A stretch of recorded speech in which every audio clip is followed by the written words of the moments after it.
দ্বীপের বানানো সেই কোডটা ঝাঁপির কাছে আসে, সেটা ঝাঁপি মিডিয়ার সামনে বলে দিলে ইনকার লোকরা এবার ঝাঁপিকে কিডন্যাপ করে তুলে নিয়ে আসলো। হ্যাঁ বন্ধুরা, এমনটা হতে চলেছে আজকের পর্বে। বিস্তারিত জানতে ভিডিওটিতে লাইক দিয়ে চ্যানেলটিকে সাবস্ক্রাইব করে পুরো ভিডিওটি তোমরা দেখতে থাকো। গল্পের শুরুতে আমরা দেখতে পারবো ও ইনকা চিপের সাথে কথা বলে আর বলতে লাগলো যে দীপ্তার্ঘবাবু মারা গেছে, কিন্তু চিপ সেই কথাটা শুনে প্রচণ্ড রেগে যায়। তখনই ইনকা বারবার বোঝানোর চেষ্টা করে সে সবটা নিজের চোখের সামনে দাঁড়িয়ে দেখেছে। এইদিকে ঝাঁপি ছদ্মবেশে সেই দীপ্তার্ঘবাবুকে নিয়ে যাওয়ার জন্য একটা বয়স্ক লোকের ছদ্মবেশ ধরায়। আর আর সেই ইনকার সামনে দিয়ে ঝাঁপি তার দীপকে নিয়ে দিয়ে একটা গাড়িতে উঠে চলে যায়, কিন্তু ইনকা সেটা কিছুতেই লক্ষ্য করতে পারলো না। অন্যদিকে দেখা যায় যখনই দীপকে বাড়িতে নিয়ে আসা হয় তখন দীপের মা খুব কান্নাকাটি করে আর বলতে লাগলো, বাবান আমি আর পারছি না, আমার এই ছেলেটাকে নিয়ে আমাকে এখন মৃত্যুর অভিনয় করতে হচ্ছে, সেটা আমি আর পারছি না। এই বলে আশীর্বাদ করতে থাকে এবং ঠাকুরের নামে ফুলগুলি ছোঁয়াতে থাকে। আর তখনই দীপের বাবা বলতে লাগলো, এবার বুঝতে পারলে তো অজান্তা, বুঝতে পারলে যখন যেখানে সেখানে কোনো কথা বলার দরকার নেই, আমি সবসময় বলতাম। তখন অজান্তা বলতে লাগলো, আমার ভুল হয়ে গেছে, আমি বলছি তো আমার ভুল হয়ে গেছে। এদিকে তখন দীপের মা আবার ঝাঁপিকে বলতে লাগলো, ঝাঁপি হ্যাঁ রে, তুই তুই শাঁকাপলা কেন খুলে ফেলেছিস, সিঁদুর কেন মুছে ফেলেছিস, আমার ছেলেটার অমঙ্গল হবে না? ঝাঁপি তখন বলতে লাগলো, জেঠিমা তুমি এ নিয়ে একদম চিন্তা করো না, আমি তোমার ছেলের কোনো অমঙ্গল করব না, দেখো আমার সিঁথিতে সিঁদুর আছে। এই বলে ঝাঁপি তার কপালে সিঁদুরটা দেখিয়ে দেয় এবং কি তারপরে চুল দিয়ে সেটা ঢেকে ফেলে। তারপরে বলতে লাগলো, জেঠিমা তোমাকে আমি একটা কথা বলি, এই যে হাতের নোয়াটা, সেই নোয়াটাও কিন্তু আমার কাছে আসছে, আমাদের সবাইকে কিন্তু এই অভিনয়টা চালিয়ে যেতে হবে, আমরা যদি সত্যি দ্বীপকে আমাদের মধ্যে বাঁচিয়ে রাখতে চাই। না হলে তুমি তো বুঝতে পারছো ম্যাডাম এক্স কিন্তু তোমার ছেলের উপরে পুরো নজর দিয়ে আছে, একবার যদি সে টের পায় তাহলে তাহলে তোমার ছেলেকে শেষ করে দেবে। তখনই কান্নাকাটি করতে থাকে দীপের মা তখন বলতে লাগলো, ঝাঁপি এই বিষয়টা বাদ দিলে হয় না, এইভাবে শ্রাদ্ধ শান্তি আমার না কেমন একটা মনে হচ্ছে। তখনই ঝাঁপি বলতে লাগলো, জেঠিমা তুমি কোনো চিন্তা করো নাই, তোমার ছেলের কোনো ক্ষতি হবে না, আমি তোমার ছেলের কোনো ক্ষতি হতে দেব না। এই বিষয়টা আমাদেরকে করতে হবে, না হলে সবাই বুঝে যাবে যে তোমার ছেলের কিচ্ছু হয় না। তখন বিথি এসে বলতে লাগলো, ঝাঁপি তোকে কেউ একটা নিচে ডাকছে। ঝাঁপি তখন বলতে লাগলো, হঠাৎ আবার কে এলো? তারপরে ঝাঁপি নিচে এসে দেখতে পায় চিপকে। চিপকে দেখে তো রীতিমতো ঝাঁপি চমকে যায়। আর তখনই চিপ সমবেদনা জানায় আর বলতে লাগলো, এইভাবে দীপ্তার্ঘবাবুর মতো একজন অনেস্ট মানুষ আমাদের থেকে চলে যাবে আমরা না ভাবতেও পারিনি। ঝাঁপি তখন বলতে লাগলো, হ্যাঁ ও তো চলে যাওয়ার কথাই ছিল, ও যদি এমনিই না যেত তাহলে ও নিজেকে শেষ করে দিতে হতো। তখনই চিপ বলতে লাগলো, কি বলছেন আপনি এসব ঝাঁপি? ও দীপ্তার্ঘবাবু কি আপনাকে এসব বলেছে? তখনই দীপ সেখানে এসে বলতে লাগলো, না বলে আর উপায় কি? চিপ চিপ তো দীপকে দেখে রেগে যায় আর বলতে লাগলো, তুমি তুমি তুমি কি করে বেঁচে আছো?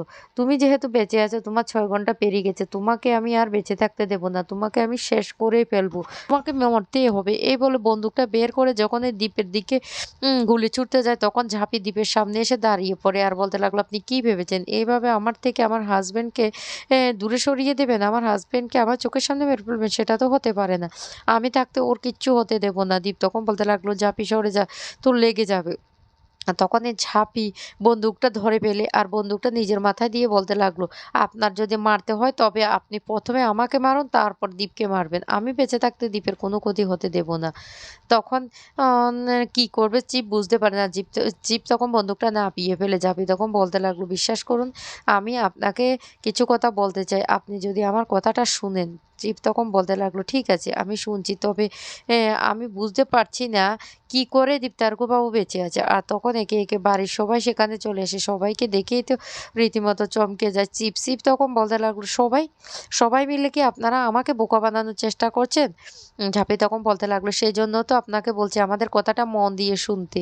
তখন চিপ বলতে লাগলো, কি কি শুনবো? তখন ঝাঁপি বলতে লাগলো, আমি কি বলছি শুনুন। এরপরে ঝাঁপি সমস্ত বিষয়টা চিপকে খুলে বলে। চিপ তো রীতিমতো শুনে চমকে যায়। চিপ তখন বলতে লাগলো, সত্যি আপনি আমাদের চোখে ধুলো দিয়ে দিয়েছেন? তখনই বলতে লাগলো, হ্যাঁ আমি ধুলো দিতে বাধ্য হয়েছি, কারণ আমাকে আমার স্বামীকে বাঁচাতে হবে, আর বিশেষ করে ম্যাডাম এক্সকে তাকে তো আমাদেরকে ধরতে হবে, এইভাবে তাকে না ধরে আমি আমার স্বামীকে শেষ হয়ে যেতে দিতে পারবো না। তখনই কিছু বলার চেষ্টা করে যে চিপ তখন বলতে লাগলো, "আমি না সত্যি আপনার প্রশংসা না করে আর পাচ্ছি না।" এদিকে দামোদরবাবু অজান্তাকে বলতে লাগলো, "বুঝতে পেরেছ? আজকে তোমার ছেলেটা বেঁচে আছে কিন্তু ঝাঁপির জন্য। ঝাঁপি না থাকলে আজকে তোমার ছেলে যে কি হয়ে যেত!" এদিকে ঝাঁপি ওই চিপকে বলতে লাগলো, "চিপ, আমাদের এখন একটাই লক্ষ্য ম্যাডাম এক্সকে ধরা। আর ম্যাডাম এক্সকে ধরতে হলে আপনাদের সহযোগিতা আমার লাগবে।"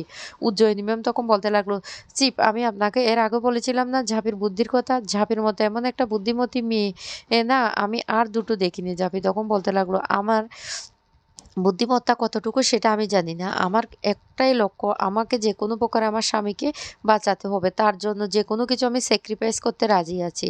চিপ তখন বলতে লাগলো, "এখন আপনি কি করবেন? কি ভেবে নিয়েছেন?" তখনই চাপি বলতে লাগলো, "এখন আমি একটা প্ল্যান করেছি ম্যাডাম এক্সকে ধরার জন্য। আর তার জন্য আপনাদের সহযোগিতা জরুরি।" তখনই চিপ বলতে লাগলো, "হ্যাঁ, আমরা আপনাকে সহযোগিতা করব। আপনি কি করবেন বলুন তো?" জাভেদ তখন বলতে লাগলো, "আমার এখন একটাই লক্ষ্য, মিডিয়া সমস্ত ছোট বড় চ্যানেল কে আমাদের এখানে আসতে হবে। আমি মিডিয়ার সামনে বলব।" বিথি তখন বলতে লাগলো, "ও কি বলবে গো? কি বলবে?" কাসাই তখন বলতে লাগলো, "হ্যাঁ রে জাপি, তুই মিডিয়ার সামনে কি বলবি?" জাপি তখন বলতে লাগলো, "ম্যাডাম এক্স যতটা ধুরন্ধর, ওই ম্যাডাম এক্স এর মতো ধুরন্ধর মানুষকে ধরতে হলে আমাদেরকে ছলনার আশ্রয় নিতে হবে। আর সেটা যতই ভয়ঙ্কর হোক না কেন, তাতে আমার কোনো অসুবিধে নেই। আমি আমার দ্বীপকে বাঁচাবোই।" তখন ঝাঁপির মুখে সবটা শুনতে থাকে চিপ। চিপ তখন বলতে লাগলো, "অসাধারণ! আপনি না যদি চাইতেন আমাদের এখানে আরএফএস এর একজন সদস্য হতে পারতেন। আপনার মতো বুদ্ধিমতী মেয়েই আমাদের প্রয়োজন। দীপ্তার্কবাবুকে এজেন্ট হিসেবে নেওয়ার আগে যদি আমরা জানতাম আপনি এতটাই বুদ্ধিমতী তাহলে আমরা আপনাকে নিতাম।" ঝাঁপি তখন বলতে লাগলো, "শুনুন স্যার, আমি না তে অত শত কথা বুঝি না। আমার এখন একটা লক্ষ্য হলো আমার স্বামীকে বাঁচানো আর তাকে ম্যাডাম এক্সকে হাতে নাতে ধরিয়ে দেওয়া।" তখন চিপ বলতে লাগলো, "হ্যাঁ, ম্যাডাম এক্সের মতো লোককে যদি আপনি ধরিয়ে দিতে পারেন তাহলে তো আমাদের কোনো আপত্তি থাকবে না। আপনাদের যতটুকু হেল্প আমরা করব।" এইদিকে ইনকার সন্দেহ হতে থাকে। ইনকা তখন বলতে লাগলো, "জানিস ঝুমা, আমার না কিছুতেই বিশ্বাস হচ্ছে না দীপ মারা গেছে। তাও আবার হার্ট অ্যাটাকে। আর আমরা যেদিন দীপের ব্যাপারে সবটা জানলাম সেই দিনই।"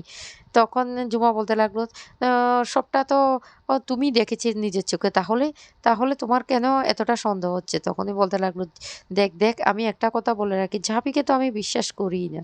ঝুমা তখন বলতে লাগলো, মৃত মানুষ কি জীবিত হতে পারে?" তখন ইনকা বলতে লাগলো, "এর আগে তো হয়েছে। এই দামোদর সরকারকে শেষ মুহূর্তে এই চিতা থেকে কিন্তু বাঁচিয়ে নিয়ে গেছে ঝাঁপি। আর আমার কেমন একটা সন্দেহ হয়েই যাচ্ছে।" অন্যদিকে ঝাঁপি মিডিয়ার সামনে বলতে থাকে যে দ্বীপ চলে যাওয়ার আগে সেই লুপাসা থেকে আসার পর তার কোডটা ঝাঁপিকেই বলেছিল। আর সেটা ঝাঁপিই একমাত্র জানে। আর সেই কোডটা ঝাঁপি কলকাতায় পৌঁছে দেবে। আর এই খবরটা জানতে পেরে যায় ইনকা। ইনকা তখন ঝুমাকে বলতে লাগলো, "শোন, সরকার বাড়ির উপর নজর রাখবি। ঝাঁপি বাড়ি থেকে বেরোবে, ঝাঁপিকে আমরা তুলে নিয়ে আসবো। আর ঝাঁপির থেকে আমরা কোডটা বের করব।" এদিকে ঝাঁপি বলতে লাগলো, "ও আমাকে যখন ম্যাডাম এক্সের লোকেরা কিডন্যাপ করে নিয়ে যাবে তখনই কিন্তু আপনারা পুরো এরিয়াটা ঘিরে ধরবেন। তাহলে আমরা ম্যাডাম এক্সকে ধরতে পারবো। না হলে প্রত্যেকবারের মতো ম্যাডাম এক্স কিন্তু এবার পালিয়ে যাবে।" তখন এই কথা শুনে স্ত্রী বলতে লাগলো, "আমার লোকরা চারদিকে ছদ্মবেশে থাকবে।